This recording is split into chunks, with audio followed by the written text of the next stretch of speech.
Hello there, everyone, and welcome back to another episode of the Purple Breakdown. I am your host, Alex, and I'm so excited to be back here on another episode with you. It is an amazing Thursday. Friday is almost here, and I'm so excited for the weekend to be coming up. I will be a little busy this weekend again. I will be going up to Michigan to visit my girlfriend and have a fun time with her, specifically just actually watching a lot of hockey with her, which will be an amazing lot of fun. So that is what I'll be doing this weekend, but I'll be keeping updates coming out, especially with the big news that came out today as well, that we'll be diving into here in a few minutes. But I'll be keeping up with the big news that's coming out through the shorts. Primarily, I'll make the shorts to go along with that while I can't have access to my computer and camera and everything that else goes along with it. So I want to thank you all so much for joining in and listening in. But first and foremost, if you like the content that you're hearing, please consider liking, subscribing, and commenting both on Spotify and YouTube. It helps with the analytics. It helps grow the community. This is the best community out there in all of YouTube and NFL and football and everything. So let's keep it going. Let's keep it growing. I want to talk Ravens football, and the only way to do that is with you guys who make this such a great fan base. So I want to thank you all so much for joining in and listening. And if you want your comments featured in long-form videos like this, remember, please do comment, because we always start out with the section of your guys' comments. So if you want your comments featured in long form, please make sure that you comment. And that's what we are going to start out on. So, David, you are up first. You said, I'm very excited to see Adam Randall at 6'5", 250 pounds, Hibner in action. Can you imagine Lamar handing it off to Randall, who runs behind Hibner and the beast of Venga near the goal line, or tossing it to Hibner, who goes up and gets it near the goal line? Touchdowns for sure, but we do need to figure out the center position. Maybe they would trade Bateman for a center in some kind of package. I hope not, because I think Bateman will thrive in this new offense. Keep up the good work. Thank you for the comment, David. I always love hearing from you. And honestly, I am a little excited to see Randall and the system and what he can develop into with the size that he's at and the speed that he's at. I mean, he's he's a massive man.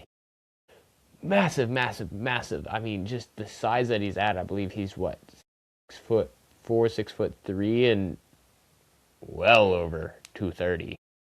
And so you're talking about a massive man who's like Derrick Henry size and runs a 4.5, which is insanity. But he needs time to develop into it. He's only had 1 year at the position at Clemson at running back. He transitioned from wide receiver, and honestly, his hands are not that great. He dropped a lot of screen passes. And so, give him time. I think he will be a great transition into the NFL and can develop into a great player, and especially keeping Derrick Henry more healthy, where you have another big guy that can take sort of punches out there in goal line situations or tough situations. You have another guy out there that can handle that workload and take a little bit off of Derrick Henry for that, and also just adding to the depth chart. It's another running back that adds in, and so now you got Derrick Henry, Justice Hill, Adam Randall, and Rasheen Ali. And so you got those four, and that's your running back group, and that's how they'll probably operate going forward. Hibner has the size. Big, massive, burly guy. If he can go up and have strong hands, he can come down with it. I think he should focus on blocking first, and I know they're really imagining him having an Isaiah Likely type role. I don't know how quickly that comes in. I think they're going to test in this offseason between the two that they brought in, because I've also been hearing interesting reports that Cuevas is really versatile as well, and has the capability to get in there and make really good catches too. And so I think they're going to test between the two of them and try and see which one fits a little more in which system that they want to operate at. I think they're going to find a way to use both of them, but I'm really interested to see which one becomes more. Maybe Hibner is that more red zone target, big, burly, he's going to box guys out and just get the ball and come down with it, especially with the size that he's at. And then if you're looking more for vertically stretching the field, trying to create separation, you go the other way with our other tight end that we brought in with Cuevas, and operating through those two that way. And I could imagine it turning out that way. But you're right, center position, it's the most glaring hole left on this this team. And I don't think anyone can argue that it's not the most glaring issue left on the team. And I think it needs to be solved before going into the actual season. I've heard a lot of people calling out and saying, well, Bullock is the guy that we could give an opportunity to go out and do that. And I think, yeah, he's definitely a guy that the Ravens give an opportunity. But he was back up to Tyler Linderbaum for a year. He transitioned into the position and was back up to Linderbaum. And we don't know if he is a good enough starter yet. And if you go in with just a thought of maybe he can be, but we're not certain, and then you fumble the bag and it spills everywhere, that could really hurt the season for the team. And so I'd rather see them focus on bringing in a solid center that has more capability and we know what they can do now and that they're a solid one, than going off the prediction that maybe Bullock would be the guy coming in. I don't think Javon Gwynn or Danny Pinter are either of those guys, but maybe Bullock could do it, but I'm not willing to roll the dice on that right now. If the Ravens want to win a Super Bowl this year, they need to shore up at those positions and not be rolling the dice on that. That's something they can't be doing. But I want to thank you for the comment, David. I love hearing from you. I hope you're doing well. Our other comment of the day is Piven. You came out and said, loving the roster. We need center still. Swap Bateman for Stephon Diggs. We signed Calais Campbell and signed Jadeveon Clowney. That is the news we will be going into today, is the signing of Calais Campbell, but we'll give that a minute. I'm loving the roster too as it's shaping up. Again, you're reiterating on it, center too. This is a really solid draft, and I've actually seen a few more people giving A- grades for the Ravens on this. I still lean more towards the B+ because of this issue at center, but it's a solid, really solid draft, and you're hitting it on that the Ravens still need something at wide receiver possibly. And that could be a focus in the free agency coming up. I don't know if they go Stephon Diggs, though, right now, especially with the cap space that they have remaining. So we will have to see which way they run on that, especially going forward. You got to think with the cap space that they have left, they have about, what, $25 million is what I would assume now, because of the signings and everything else that has come with the draft. They probably have around 26 million. Let me look that up. Actually, yeah, around 25 million is what they're sitting at in cap space right now left.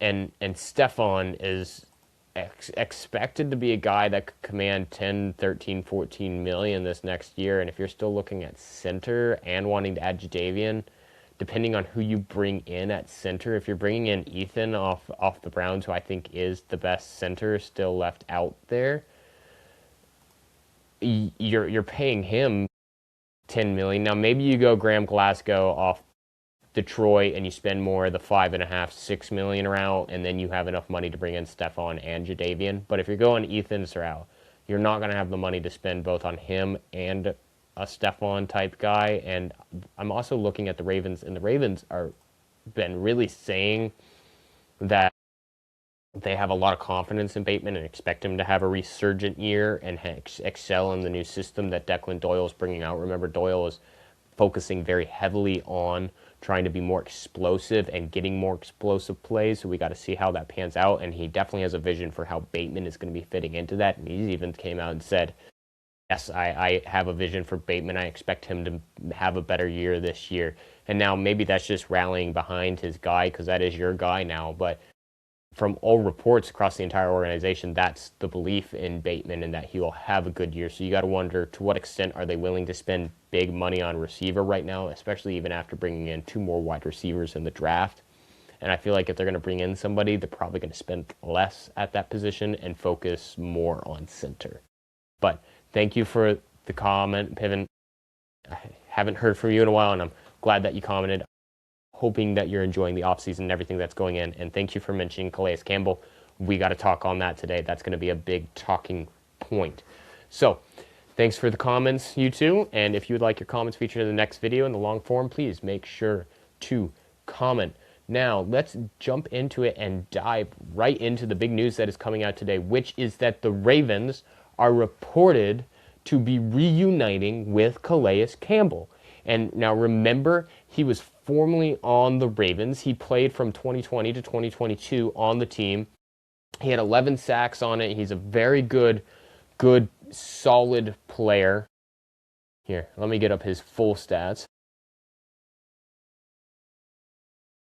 And he is a great and amazing player. And now one of the things that we talked about in this for this team is that DaCosta specifically said this is a second wave of free agency. That this is right after the draft. It's a new wave for free agency and how to operate within it. And so when looking at this, this is exactly what has happened. We are entering that new wave of free agency for the Ravens, and the Ravens are bringing in players now again. And they're starting with Calais Campbell. We talked about their biggest needs after the draft, which is center, still possibly wide receiver, looking at interior defensive line, as well as edge and possibly interior linebacker.